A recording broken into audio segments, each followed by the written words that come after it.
J'ai dû interrompre urgemment ma tournée en Inde pour revenir précipitamment en Côte d'Ivoire parce qu'on a été victime d'un énième cambriolage. Et dans cette vidéo, je vais vous expliquer ce qui s'est passé. Et je suis convaincu que la personne qui a effectué ce cambriolage, c'est quelqu'un qui connaît très bien la maison. Parce que quand vous allez comprendre comment les caméras ont été détournées pour effectuer le vol, vous allez comprendre de quoi je parle. Restez jusqu'à la fin parce que cette vidéo, je veux qu'elle soit partagée au maximum. J'ai pris le temps aujourd'hui, quand je rentrais du travail, de simplement scroller sur mon téléphone pour, comme d'habitude, je prends souvent le temps de scroller pour avoir quelques actualités dans notre communauté, dans le domaine entrepreneurial, parce que l'entrepreneuriat en Afrique m'intéresse beaucoup. Et comme tout le monde le sait, nous avons des gens que nous suivons dans la communauté qui nous ont démontré, parce qu'ils sont allés sur le terrain, que c'est possible de réaliser beaucoup de choses en Afrique. Et c'est même au travers d'eux que moi, je dois pouvoir reconnaître que j'ai eu toujours cette motivation de savoir que, j'ai des confrères qui ont été ici, qui sont rentrés et qui ont réussi en Afrique. Pourquoi pas moi? Pourquoi pas nous, en fait? Mais franchement, je dois avouer que parmi plusieurs vidéos de Philippe Simon que j'ai l'habitude de suivre et plein d'autres d'ailleurs, et je sais que si les autres n'en parlent pas, ce n'est pas parce qu'ils ne traversent pas les difficultés, mais je suis beaucoup marqué par ce côté que Philippe Simon apporte, de nous partager aussi ces challenges. C'est pas évident pour un entrepreneur de partager ces challenges, parce qu'on peut avoir souvent l'impression que ça présente de lui un côté faible, mais pourtant ce n'est pas toujours forcément le cas. Pour nous qui voulons investir par exemple en Côte d'Ivoire, parce que moi je me suis intéressé à la Côte d'Ivoire quand même depuis il y a de cela longtemps, mais j'ai fait le pas d'aller moi-même sur le terrain parce que je ne voulais pas qu'on me raconte. Et j'avais vécu la même expérience il y a de cela quelques années quand j'étais en Allemagne. J'étais en train de réfléchir à soit immigrer vers le Canada ou vers la Suisse. Et je ne voulais pas qu'on me raconte. Donc, j'ai fait un sacrifice, payé mon billet d'avion, demandé un visa. Je suis allé au Canada, j'ai fait à peu près 3 semaines ou 1 mois. Je voulais juste goûter en fait le terrain et voir si la température me plaît en fait. Je voulais échanger avec les gens. Je ne voulais même pas aller rester chez un ami. J'avais pris un appartement Airbnb. Je me suis dit, je suis un voyageur de toutes les façons sur la terre depuis des années. Pourquoi je vais encore aller m'enfermer et chercher à rester chez les gens? Donc j'ai pris un Airbnb, j'ai pris le temps de visiter. J'étais à Montréal, j'ai visité, j'ai essayé d'échanger avec des Africains, j'ai essayé d'échanger avec des personnes qui étaient en Allemagne, qui ont étudié en Allemagne et qui ont immigré vers le Canada, qui me donnent leur retour. Et franchement, j'ai écouté les retours des gens, mais j'ai aussi essayé de voir si je peux me sentir à l'aise en fait. Et l'un des points les plus importants pour moi, c'était que même si le Canada pouvait être un plan intéressant pour moi, je ne voulais pas aller en fait dans un continent ou alors dans un pays qui allait m'éloigner de l'Afrique. J'ai toujours souhaité être dans un pays où je peux me dire que le vendredi, s'il y a une urgence quelque part en Afrique, si j'ai un business en Afrique par exemple, que je sois capable de prendre le vol le vendredi, samedi je règle le problème et samedi dans la nuit, je peux reprendre mon vol pour revenir. Donc je me suis toujours dit, même si je change de pays, il faut que je sois le plus proche que possible du continent africain. Et c'est l'une des raisons qui m'a poussé à me dire, je reste en fait dans le milieu européen et je préfère plutôt immigrer vers la Suisse. Mais pourquoi est-ce que je raconte cette histoire? Tout simplement parce que Philippe Simon nous partage son vécu sur le terrain. Et à côté de cela, c'est aussi l'une des choses qui m'a poussé l'année passée à me dire, je vais aller sur la Côte d'Ivoire, je ne veux pas qu'on me rencontre. Je ne veux pas qu'on me raconte que Abidjan est doux, c'est monté, c'est descendu. Je veux aller moi-même voir de mes propres yeux. Et je suis allé et j'ai eu un très bon retour des Ivoiriens. C'est vrai qu'on ne peut pas connaître quelqu'un en 2-3 semaines, 1 mois, c'est impossible. Et c'est d'ailleurs pourquoi je continuerai d'y aller, mais j'ai beaucoup d'amis ivoiriens. J'ai même des amis ivoiriens avec qui j'ai travaillé sur des projets comme ça à distance. Des gens qui ne sont pas de ma famille, mais qui ont assuré en fait. Donc quand je tombe sur cette vidéo de Philippe Simon où je me rends compte que ce n'est pas la première fois. Cette vidéo m'a beaucoup touché, ça m'a vraiment beaucoup touché. Ce n'est pas la première fois que le gars se fait voler par ses salariés. Il se fait voler par ses propres salariés. Alors je me suis posé la question. Un entrepreneur comme ça, qui va dans un pays qui n'est pas le sien, qui crée de l'emploi dans le milieu ivoirien, qui permet aux Ivoiriens de pouvoir avoir de l'emploi, comment se fait-il qu'on le vole et on le vole et on le vole comme ça? Et d'ailleurs, le but de cette vidéo, c'est simplement pour dire aussi à Philippe que vraiment tu es fort. Moi, j'aurais craqué. Hein. J'aurais craqué. Peut-être c'est même pour cela que le destin ne veuille pas que j'aille pour le moment en Côte d'Ivoire parce que je ne suis pas d'abord prêt financièrement. Je suis encore en train de me préparer. J'ai déjà des projets clairs pour ceux qui me suivent sur la chaîne YouTube. Et d'ailleurs, certains m'ont écrit pour me demander pourquoi je n'en parle plus trop. C'est pas parce que j'ai arrêté, hein. Attention, je suis en train de me préparer. On n'a pas besoin toujours de parler. Je suis à tel niveau, je suis à tel. Je suis en train de me préparer, je suis en train de travailler avec des gens. Je suis en train de développer, de continuer de développer mon activité dans le secteur de l'immobilier. Que ce soit en Côte d'Ivoire, mais aussi au Cameroun. Je travaille avec des équipes et je traverse aussi des challenges. Mais mes challenges sont supportants en fait. Mais quand je vois un gars comme Philippe Simo, c'est vrai, on peut ne pas être d'accord avec tout ce qu'il fait. Mais vraiment, il apporte quand même beaucoup de valeur. Moi, quand je suis toutes ces aventures, je connais toutes ces aventures en Côte d'Ivoire. Et je suis ça dans un seul objectif, de pouvoir apprendre, de pouvoir tirer une leçon en fait. Par rapport à moi qui veux rentrer investir en Côte d'Ivoire. Et ce qui m'a encore le plus marqué, c'est quoi? C'est que quand je suis rentré dernièrement de la Côte d'Ivoire, moi aussi j'ai ma petite communauté hein, qui me suit. J'ai beaucoup d'amis d'université qui ont investi par exemple au Cameroun. J'ai des confrères camerounais qui ont investi au Cameroun. J'ai même des collègues suisses ici avec moi qui veulent investir en Afrique et qui me demandent souvent conseil que, ouais, tu nous conseilles d'aller investir où? Moi, je les propose toujours de rentrer investir au Cameroun. Parce que le Cameroun, quand même, j'ai déjà mes chemins. Moi-même, je me suis déjà mis dans certains projets au Cameroun.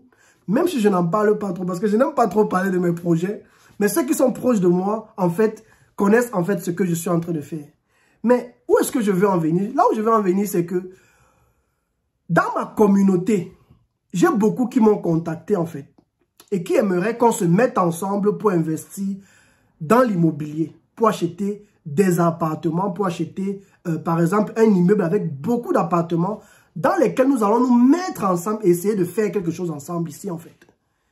Et ce sont des gens qui veulent que je porte le projet. Ça, c'est des projets sur lesquels nous sommes en train de travailler dans le futur. Mais quand je vois toutes ces vidéos de Philippe Simo, il met les caméras, il met tout, il a tout. Qu'est-ce que ce gars n'a pas essayé? Et parfois même, Philippe fait tellement les vidéos, moi j'ai tellement pitié de lui, on voit même déjà la barbe blanche sortie. Et tout ça, tu comprends que c'est le stress en fait.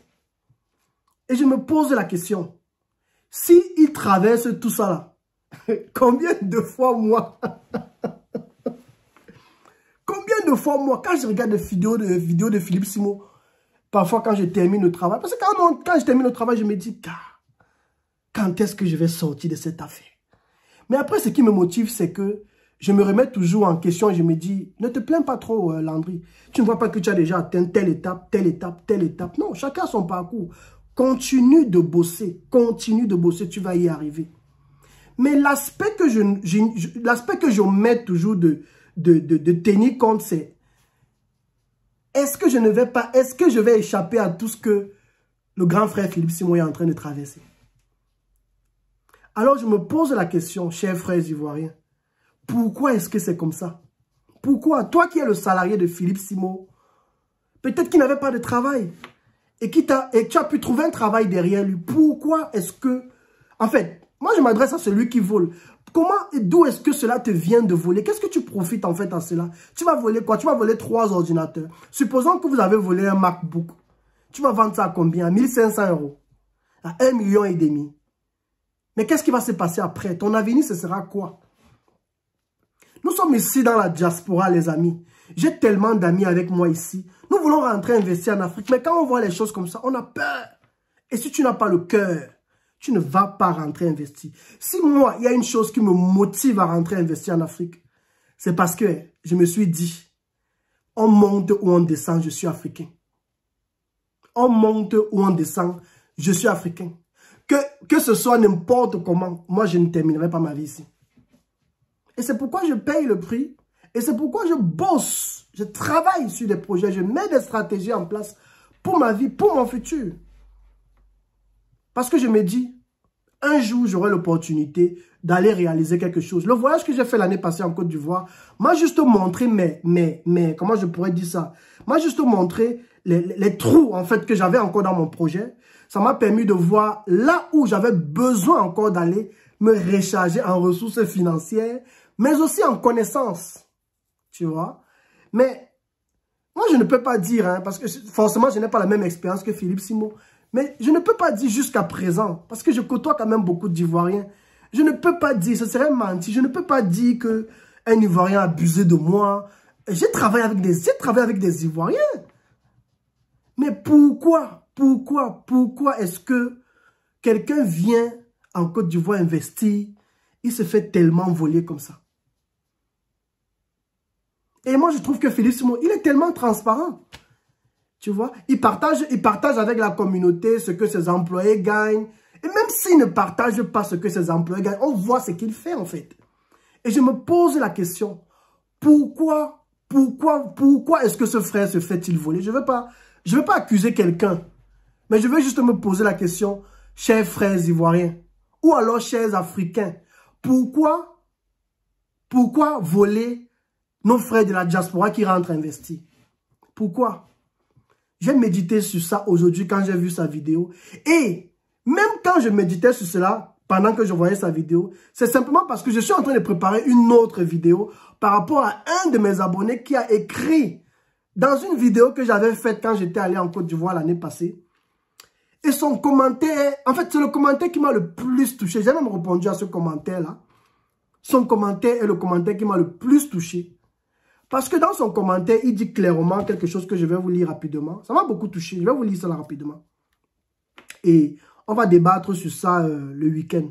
Mais laissez-moi vous lire rapidement son commentaire. Ça m'a beaucoup touché ce commentaire-là. Et je me suis dit, il y a des sujets qu'il faut vraiment qu'on tape sur la table. Et moi, je pense que on doit même organiser des conférences et parler de cela. Pourquoi la diaspora, ou alors vice-versa, pourquoi les jeunes entrepreneurs africains ne s'imposent-ils pas de telle sorte que la diaspora leur fait confiance? Je vais vous lire le commentaire. Il dit, c'est consultant géoéconomie, un truc de ce genre.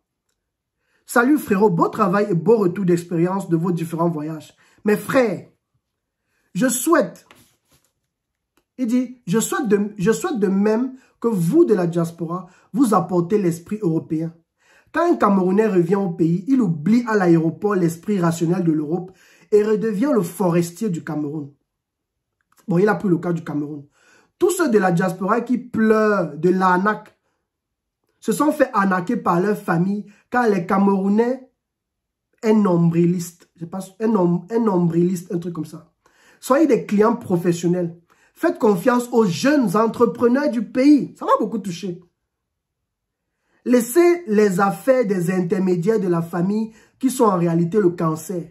Restez rationnel sur les prix. Ne discutez pas les prix jusqu'à pousser l'entrepreneur à vous voler au détriment de la qualité de votre commande. Respectez les règles de l'art dans la construction. Se faire accompagner par un ingénieur assistant à la maîtrise d'ouvrage. Recruter un maître d'œuvre et enfin une entreprise de construction. Bref, je te suis. Courage pour tes contenus. Nous sommes là pour vous accompagner. Voilà un jeune entrepreneur qui vit en Afrique. Je ne sais pas si c'est un Ivoirien ou si c'est un Camerounais. Mais je vais aller du fait que c'est un Africain.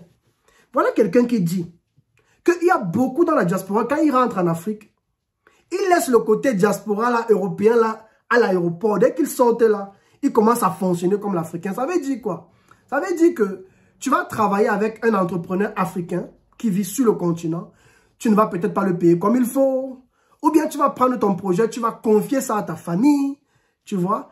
Et moi, d'après le retour que j'ai toujours eu de la diaspora, c'est simplement que nous, en fait, la diaspora ne confie plus ses projets aux entrepreneurs africains parce qu'ils ne leur font plus confiance. Ils ne leur font plus confiance. Confiance dans le sens où souvent beaucoup d'entrepreneurs qui sont sur le continent disent « Je sais faire ceci, je sais faire ceci. » Oh, alors ça c'est un truc qu'il y a tellement au Cameroun. Le Camerounais sait tout faire. Il n'y a pas un truc qui ne peut pas reconnaître que vraiment je ne sais pas faire, mais je suis prêt à apprendre. Moi, une chose que j'ai beaucoup appris en Allemagne, c'est que ce qui a fait ma force dans les entretiens d'embauche, c'est que j'ai eu à postuler dans beaucoup d'emplois en tant qu'ingénieur où je n'avais pas forcément toutes les compétences, mais j'avais compris comment l'allemand fonctionne. L'allemand attend de toi, et ça je le dis aux jeunes étudiants, quand vous allez terminer vos études, les gars, n'aie pas honte de dire que tu ne connais pas. Quand tu te justifies par rapport à une compétence, tu dis, par rapport à l'annonce que vous avez faite, je ne m'y connais pas dans ce point-là. Par contre, je m'y connais dans tel et dans tel point. Et voilà les stratégies souvent que j'utilise pour résoudre tel ou tel problème. Donc, n'aie pas peur de dire que tu ne connais pas quelque chose, mais montre comment je pourrais dire ça? Montre le fait que tu es prêt à apprendre et à côté de cela, montre aussi les côtés positifs que tu as en fait. Et ça, c'est un truc que moi, je pense que les entrepreneurs africains, ceux qui sont sur le continent, doivent apprendre à faire. On n'attend pas forcément de vous que vous nous dites que vous connaissez tout faire. Mais reconnaissez que je ne suis pas très fort dans le domaine-ci. Mais par contre, mon expertise est plutôt dans le domaine-là et je suis prêt à apprendre. Ça va vous ouvrir beaucoup les portes. Ça, c'est une chose. L'autre chose aussi, c'est que maintenant, d'un autre côté, parce que la diaspora ne fait plus confiance aux entrepreneurs qui sont sur place. La diaspora préfère confier ses projets à leur famille. Et c'est normal que la diaspora va se faire escroquer par leur famille. Et là, ça fait en sorte qu'il y a un gros pont. Et ce gros pont-là n'a pas lieu d'être, les frères. Ce gros pont n'a pas lieu d'être parce que nous voulons rentrer un jour, investir en Afrique. Mais comment est-ce que nous allons pouvoir réussir si nous ne pouvons pas travailler ensemble? Comment nous allons pouvoir réussir si nous ne pouvons pas vous faire confiance? Philippe Simon, que vous voyez ici, il inspire tellement de gens, tellement de gens. Quand il se fait voler comme ça là, vous croyez que ça représente quoi pour nous? Moi, j'ai des amis qui ont décidé qu'ils ne rentrent plus en Afrique. Quand ils voient les choses comme ça, ils se disent juste qu'ils vont rester ici jusqu'à leur mort, jusqu'à leur retraite, pardon. Et c'est à la retraite qu'ils vont rentrer. Les gens ont fait leur choix. Mais moi, ce n'est pas ça ma vision de la vie. Moi, je crois qu'il y a des Africains sérieux. Et j'en ai connu des Africains sérieux. J'en ai connu des Africains sérieux. Et je ne pense pas que Philippe Simon traite mal ses employés. On voit bien le standing de tout ce qu'il fait. On voit bien. On voit bien. Et même s'il les traite comment, il y a des gens pour qui il travaille, qui avant n'avaient même pas d'emploi. Et quand je vois Philippe Simon, parce que je le suis, je vois quand même en lui quelqu'un qui a des valeurs, qui n'est pas là pour maltraiter les gens. Et je me pose la question, parce que ce n'est pas seulement le cas de Philippe Simon. Hein. J'ai beaucoup d'autres comme ça qui se font arnaquer. Mais je préfère encore me faire arnaquer par mon frère camerounais parce que je suis habitué.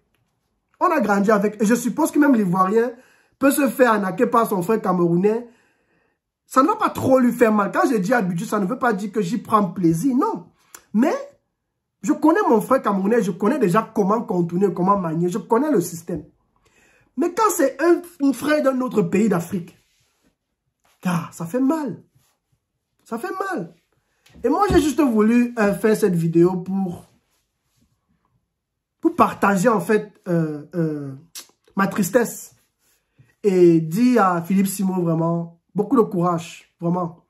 Tu es une source de motivation pour beaucoup de personnes et franchement, ne lâche pas.